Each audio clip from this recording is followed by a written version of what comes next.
Ragna the Reaper. This is like any anime I've seen in a banger to start off quarter one, aka winter of 2024. This story, at least we think, is about a dynamic duo of Ragna, aka Ragna the Reaper, and his teammate Crimson. This is far from a team that works together, and we are excited to get straight into it. We're going to be talking about the lows, the highs, each character development, and how they are all about action. Be sure you stay tuned. It's over here with Ragna Crimson. The first few episodes, we find out that Ragna is a kid who, just like most in this niche of anime, has no special gifts. But in a world of dragons, it's simple. If you're weak, you die. He doesn't want to die, and somehow he gets drafted as the number one pick to Leo, aka Leonice. This is a 12-year-old gal who's the number one dragon slayer. In the opening clip, she states, "As long as you're with me, you won't die." Little do we know, that's going to be a double-edged sword. That is how you come into an anime. That is how you get somebody's attention. And this anime just starts popping off immediately. We already sense the hierarchy in 3 episodes, and it's what we came for. Crazy dragon exposure every single episode. And we already get the main boss, the Dragon God. But, as of course in true anime classic, we must go on a little adventure. And as most animes do, in this adventure, we're going to see some silly yet crazy shit. Now, the caveat is whenever I start an anime, I have a bad habit of seeing other animes within it, whether that be the writing style, the characters, or other things like that. Lo and behold, we get straight bastard vibes, minus the pervy sage input. This man Ragna has a future self inside of him, and he is a beast. This man spends his whole life wanting to become stronger so his loved ones don't die. Some things that arise, we're not going to get into them, but he is given the ultimate future to pass his body swap. So what I'm saying is, he is in his present form, but he has the alternative realistic ability to switch into his future self. He is gifted with all the knowledge, all the skills, and it's great. Ironically, he dips on Leo, telling her that she's too weak. So after he's being the weakest character and he gets partnered up with her, after he switches into his future self, he leaves on her. OP in anime, truly at its finest with the cheekiness. So he levels up, and this is kind of weird, but this anime takes a hard left turn. We don't hear from Leo or Leonice for the rest of the episode. We don't listen to her for 24 episodes. We don't get to see her. It's crazy. But Ragnar runs into his new little thing, Miss Crimson, which she has 2 forms, which I've never seen in anime. Her female teen form and her 14 male alter ego.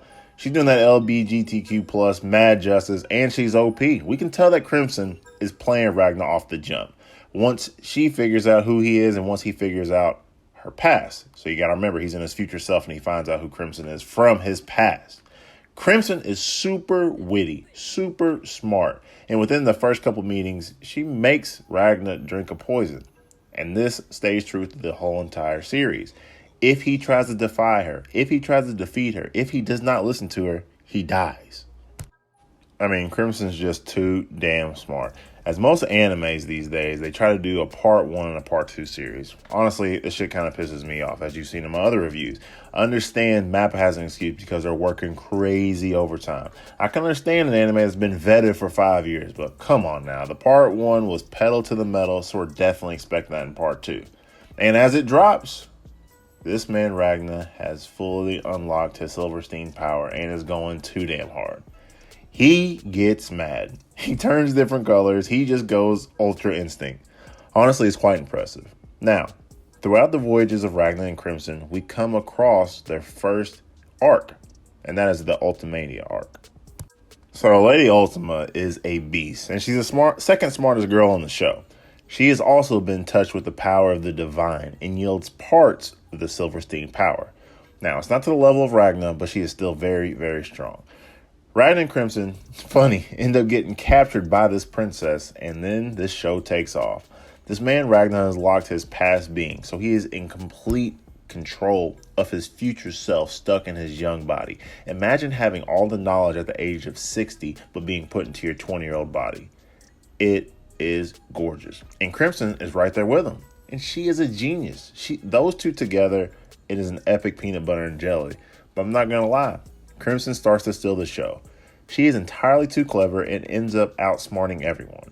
They're captured, He comes in guns a-blazing. Crimson takes the back seat and she saves everyone. She definitely did her research and provides information to the princess about her and the 13. So we can already see that Ragna Crimson is doing anime justice by sprinkling in an antagonist, aka bad guys, every few episodes. So as we continue, we see all the different levels and the true power of Ragna. However, with Crimson pulling the strings from afar, we are definitely getting a treat for part 2. And it is paying dividends.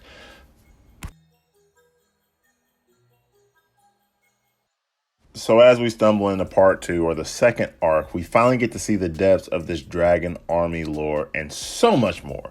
This anime tends to jump around, so make sure you're paying attention whenever you're watching Ragna Crimson. This isn't really sure to show who the main character is. It's kind of finicky. We're heavily surrounded in the first half of the season, showing Ragna as the main protagonist, his rise to be the strongest battler. His only goal, to kill out all of Dragonkind. But he continues to get his ass saved and his powers are getting shunned. Crimson, on the other level, is showing how smart, how witty she can truly be. And she's also outdoing Ragna. And she's outdoing him at every level. Hand-to-hand battle. Using magic. Outsmarting him. Again, the wit with Crimson, she is just a better character. So who's the show really about? We're really not sure. So with Crimson still in the light, with Crimson holding this show together, and after that part 1 climax, we're hoping to see Ragna summon his old self. We need him to go back into demon mode, destroy Ultimania and all of Dragonkind.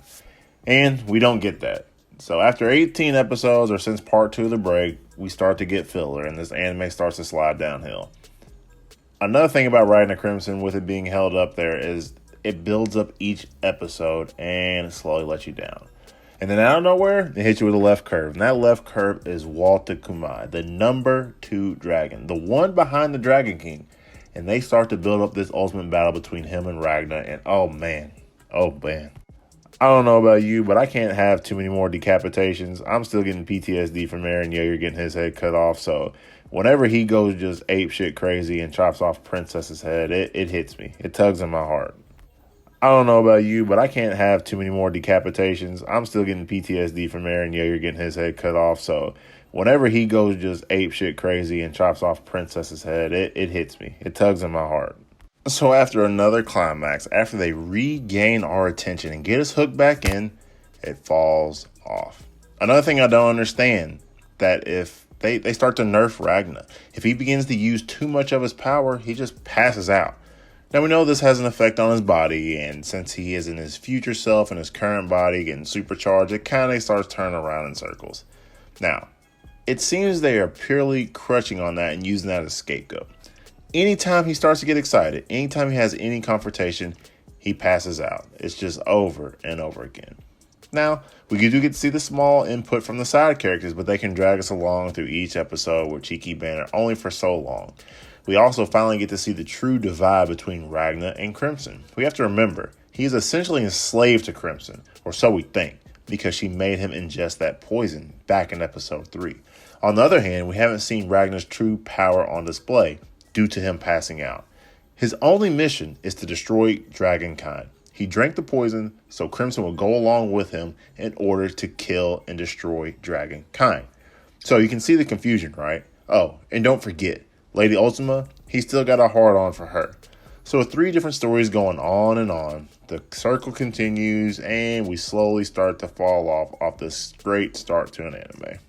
But as you all are too, we aren't quitters. We're going to go ahead and bang out the rest of this anime.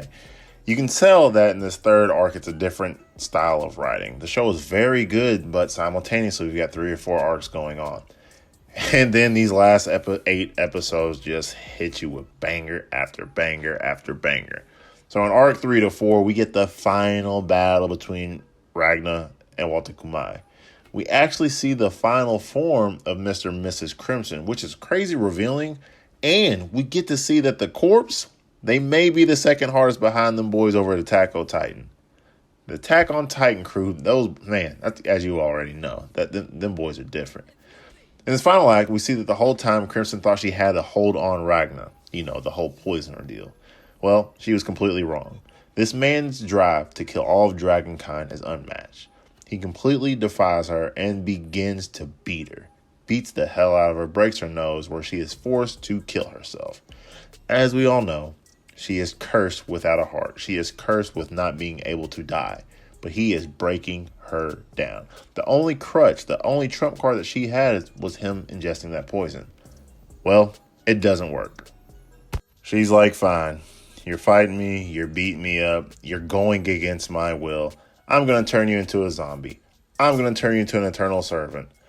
Wrong. As I said, the poison's not working.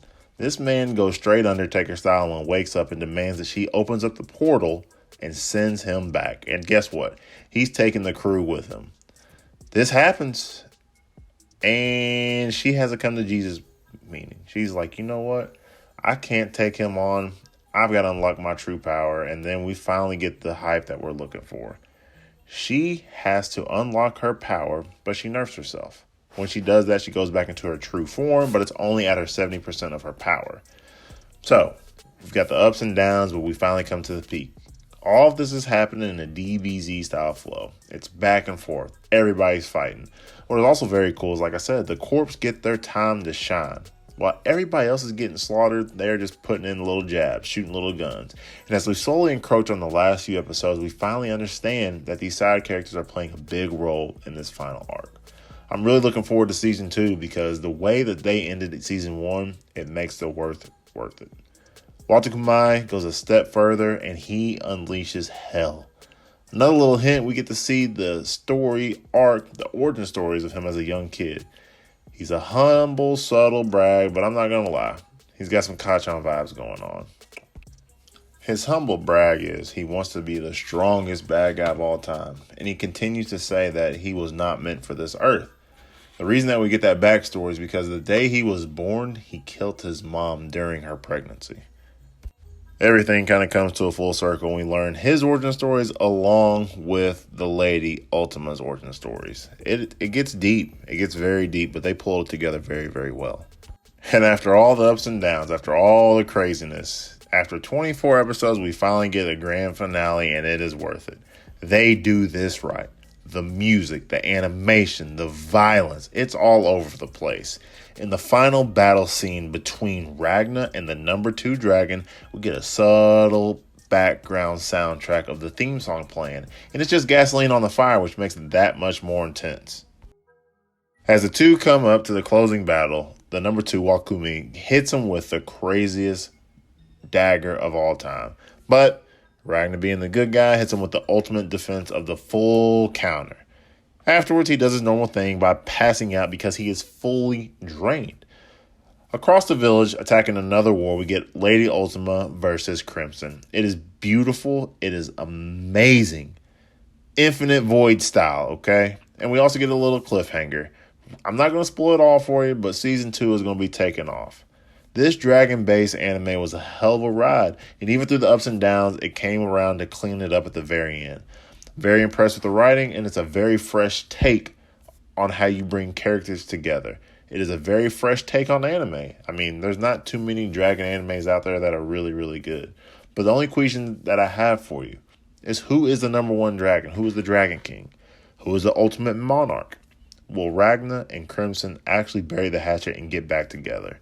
It's a fun anime. It's a slow anime. It's a slow burn, but you need to pay attention because there's different arcs that are going continuously. I really enjoyed it. Let me know what you think in the comments.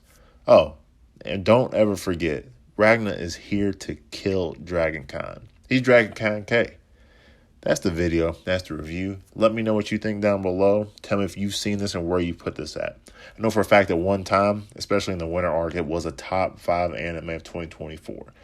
I don't think so. I think that's a little overzealous, but that's just my thoughts on it. Comment below. Knocking on 200 subs. Make sure you support me. Deuces.